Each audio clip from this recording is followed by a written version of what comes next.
tadi sudah ada 2 atribut ya Mas. Satu leadership, kemudian entrepreneurship. Nah, kemudian bagaimana untuk menumbuhkan leadership? Tadi ada yang tanya, bagaimana cara menumbuhkan entrepreneurship ini dalam diri kita itu? Gitu. Iya. Jadi entrepreneurship itu kan cara bermain, sebuah pola pikir dan pola bermain, ya kan? Jadi kalau orang bilang, orang itu kan biasa biasa meniru orang lain sukses itu kan dari perilaku biasanya kan. Dan ketika kita meniru perilaku, kita banyak salah sebetulnya, Bang. Contoh begini. Kita melihat orang kaya itu kok banyak yang pakai mobil mewah, gitu kan? Ya. Yang pakai pesawat bisnis kelas, gitu. Nah, biar kita itu kaya, yang ditiru itunya, gitu.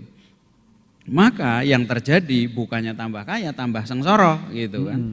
Bahkan ada satu pelatihan kan, ente pernah cerita kan?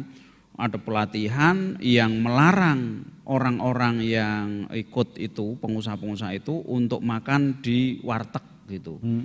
Jadi harus makan minimal warung Padang gitu. Jadi warteg nggak laku kalau mereka ini, nggak boleh naik becak gitu kan. Kasihan juga tukang becak itu, minimal pakai taksi gitu. Bukannya kaya gitu, malah tekor gitu. Nah, kenapa? Karena yang dia tiru itu kelihatan kaya itu, gitu. Jadi akhirnya kita jadi kelihatan kaya tapi nggak kaya-kaya. Nah, sebetulnya di dalam perilaku itu ada sesuatu di bawahnya, gitu. Yang disebut pola pikir tadi, gitu. Salah satu yang saya tadi cerita bahwa mau menjadi kaya itu adalah hidup semurah mungkin. Gitu. Kalau kita lihat orang kaya hari ini itu pakai Alphard, itu kan hari ini gitu. Tapi bagaimana perjalanannya dia dulu gitu kan, dagang bakpao dari kecil, dorong-dorong, pasti nggak pakai Alphard kan gitu. Iya. Itu yang nggak pernah ditiru gitu. Jadi sebuah pola pikir gitu. Ya kita pelajarin gitu. Bagaimana dia kok bisa sampai kepada tingkat itu. Gitu. Baik, Pak Evi. Itu yang atribut yang kedua. Yang ketiga apa? Ya, jadi kalau tadi leadership, entrepreneurship, dan yang ketiga itu adalah spiritual gitu. Jadi spirituality. Spiritual itu adalah sebuah semacam ideologi gitu, Bang. Hal-hal yang dia yakini gitu. Nah, kita lihat ya, semua pemimpin di dunia, pemimpin kuat kan ini kan atribut strong leader kan. Ya. Jadi semua pemimpin di dunia yang kuat itu adalah pemimpin-pemimpin yang spiritualitas tinggi. Ya, apapun agamanya, bahkan tidak beragama pun, gitu. Kayak di Jepang gitu kan, Shinto ya kan. Kemudian di Cina ya kan, di Amerika itu semua presiden itu mesti Kristen kan. Gitu. Bahkan yang namanya George Washington itu mengatakan, saya nggak mungkin bisa memimpin Amerika kalau saya nggak pakai Injil gitu. Artinya memang ada spiritualitas yang tinggi. Di Cina itu semua pemikir-pemikir dari zamannya Dr. Sun Yat-sen ya. Dr. Sun Yat-sen itu pemikirannya kan luar biasa dipakai. Kemudian Deng Xiaoping pun diawetkan gitu, jasadnya, fotonya dipasang di mana-mana.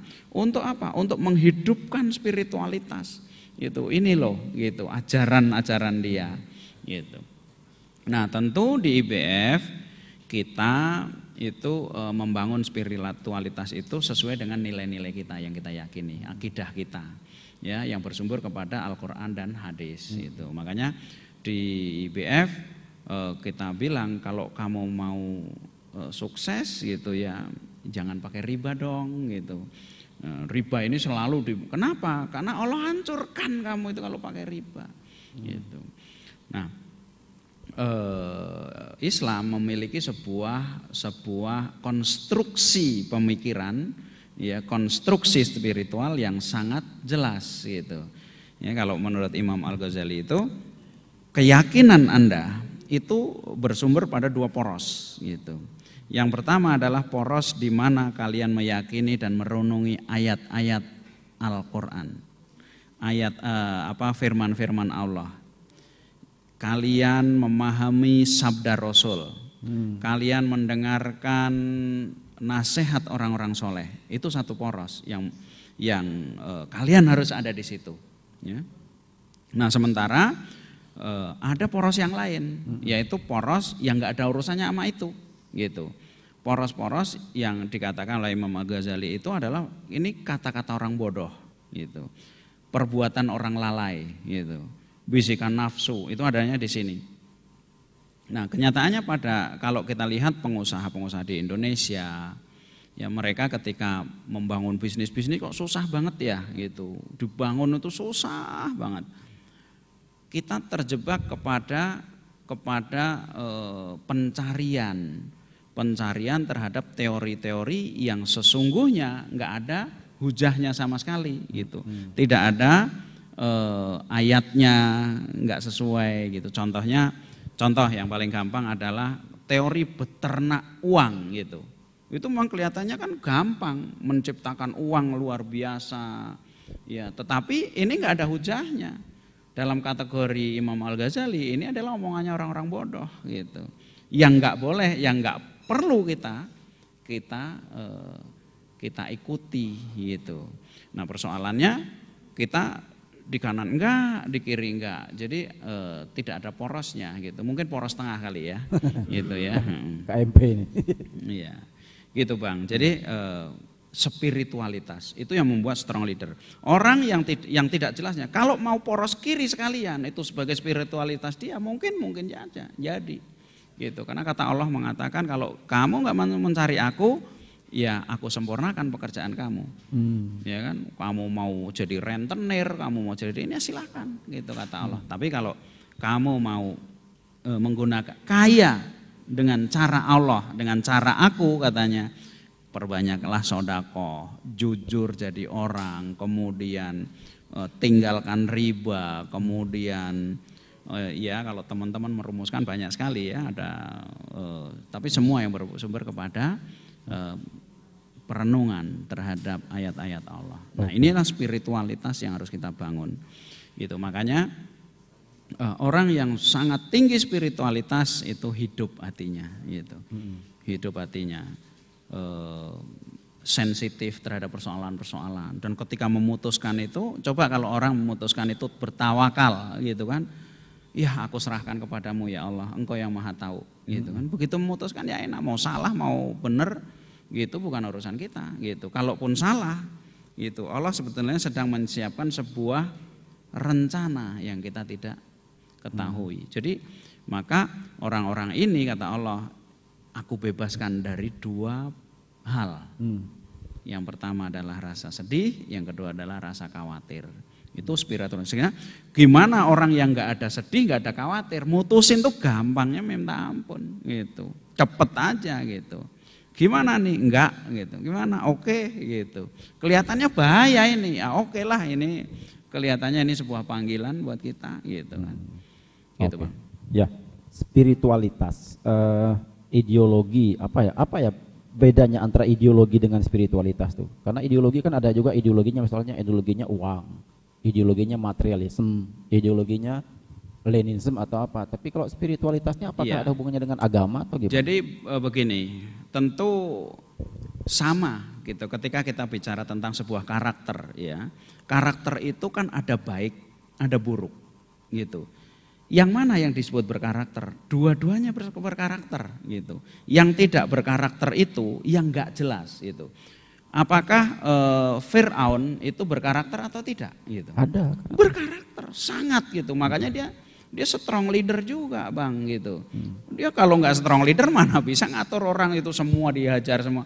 Yang namanya anak laki-laki seluruh dunia itu, seluruh Mesir itu dibunuh enteng-enteng aja gitu. Pasti dia strong leader.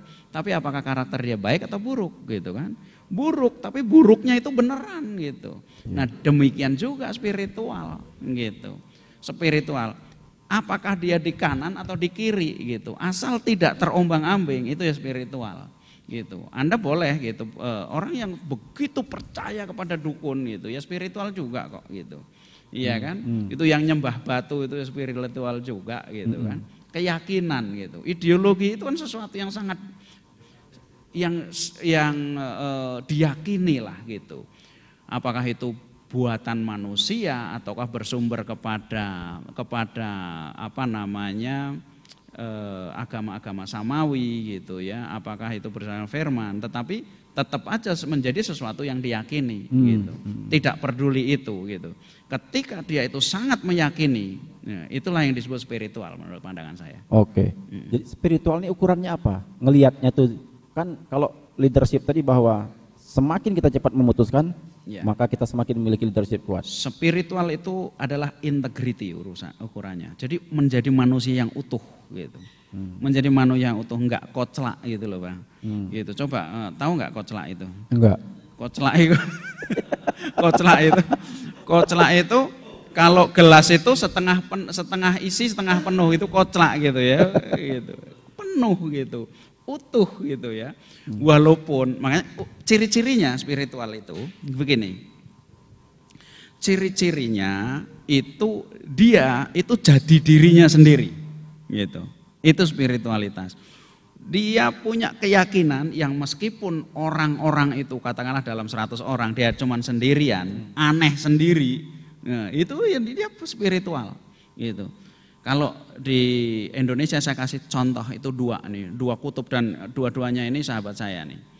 Yang satu, aduh nggak enak ya, tapi yang satu namanya itu Bang Pak Permadi, itu spiritual gitu. Yang dipegang keris Bang, begini gitu. Wah, kita kalau ketemu sama dia kan ceritanya keris ya kan. Tapi utuh menjadi dirinya sendiri gitu.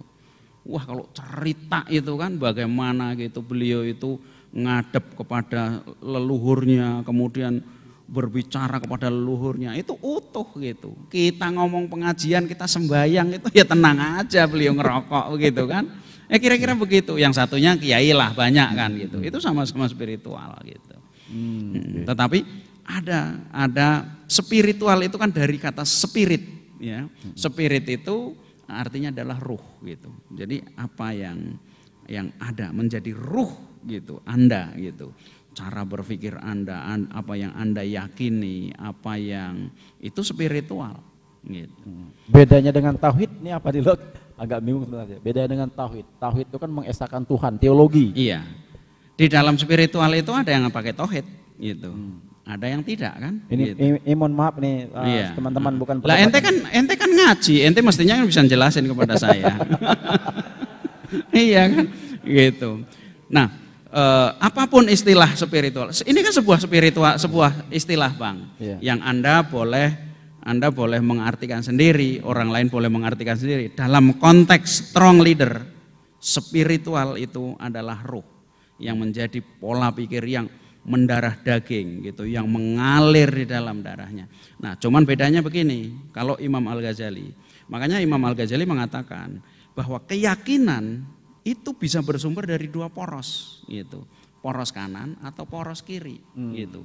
Walaupun yang ngomong kiai ya, kalau enggak ada hujahnya maka itu omongan orang bodoh namanya.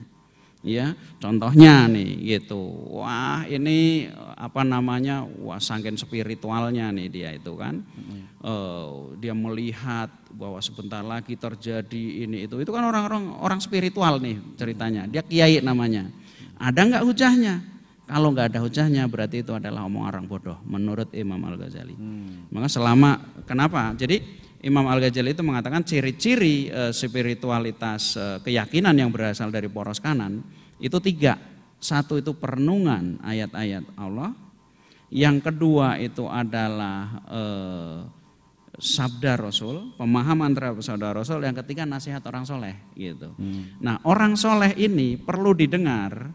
Kenapa? Karena dia merenungi ayat Allah itu lebih dalam daripada kita gitu.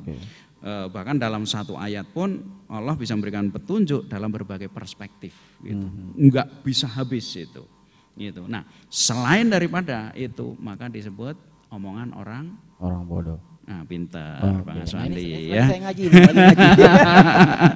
Udah mulai pintar Bang Aswandi. Ini lagi ngaji sebenarnya. Ya, 3 atribut ini di dalam diri seorang pengusaha atau siapapun namanya strong leader bisa dipisah satu-satu atau harus satu bundle? Ketika bicara strong leader ini sesuatu yang integral gitu. Anda punya entrepreneurship, kecerdasan, tapi Anda nggak bisa memutuskan gitu. Maka nggak jadi kemana-mana. Anda bisa memutuskan, Anda memiliki kecerdasan ekonomi, Anda nggak punya spiritual, maka Anda akan jadi pengusaha yang jahat gitu. Ya. Contohnya bahwa Anda nggak percaya bahwa riba itu ini bahwa yang paling benar ya beternak duit lah gitu. Entah dari mana Anda punya cara berpikir seperti itu gitu.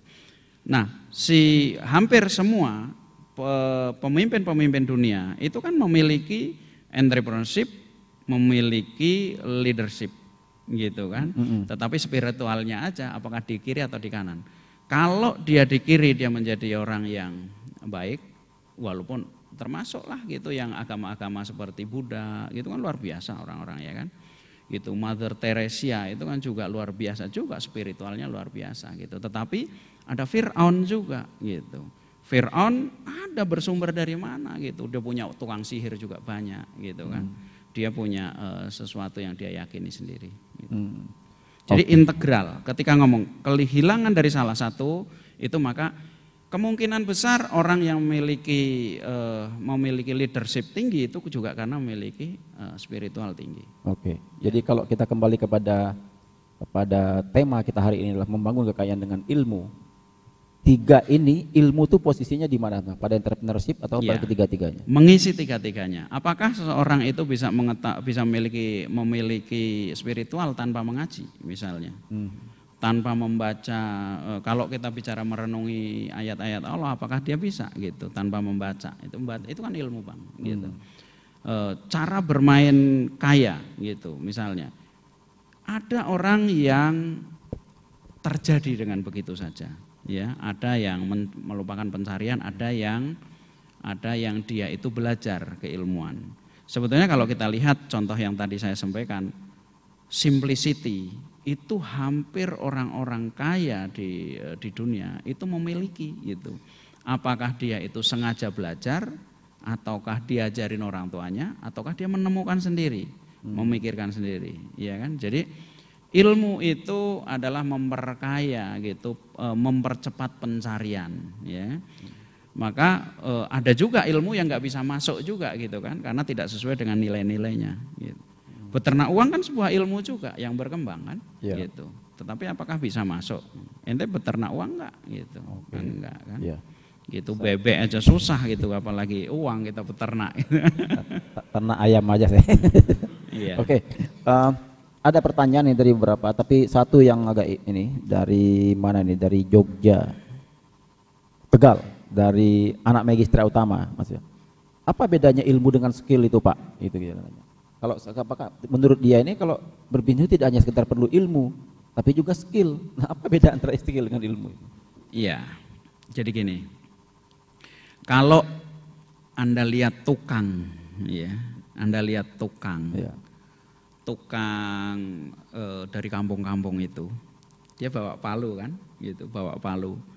Anda perhatikan ya, ketika dia itu mau malu paku itu yang apa namanya yang gede gitu kan, ujungnya dia pegang dang dang gitu kan. Tapi begitu pakunya kecil dia tiba-tiba ke depan tuh isi tuk tuk tuk tuk tuk tuk tuk ya. Padahal dia nggak pernah belajar gitu. Iya kan? Iya. Kemungkinan besarnya nggak pernah belajar lah, masa dibilang itu refleks aja gitu. Dan itu yang bisa kita lihat, itulah skill gitu, yang dia terlatih. Kadang-kadang dia menemukan sendiri dalam perjalanannya. Tetapi ada juga sebuah teori-teori gitu. Teori-teori itu yang kalau saya dulu di UT ya, di UT itu ada buku gitu, buku gitu. Kalau menggunakan alat tertentu, megangnya di mana dan sebagainya, itu ilmu. Ilmu itu sesuatu yang sudah dirumuskan gitu ya.